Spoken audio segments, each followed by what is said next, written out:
Abot sa mahigit 4 na milyong pisong halaga ng shabu ang nakumpiska ng PIDEA 7 sa mga tulak umano ng droga sa Minglanilla, Cebu.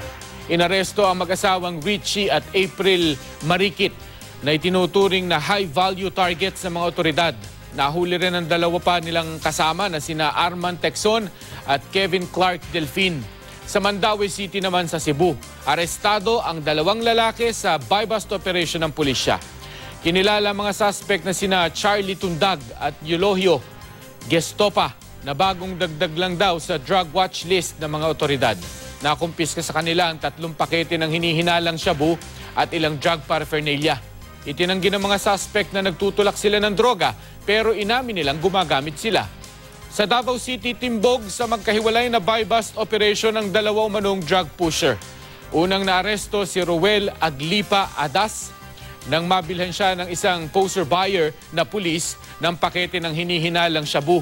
Sa follow-up operation naman, nahuli si Giuseppe James Bisnar. Bukod sa isang sachet ng hinihinalang shabu, nakuha kay Bisnar ang isang barel.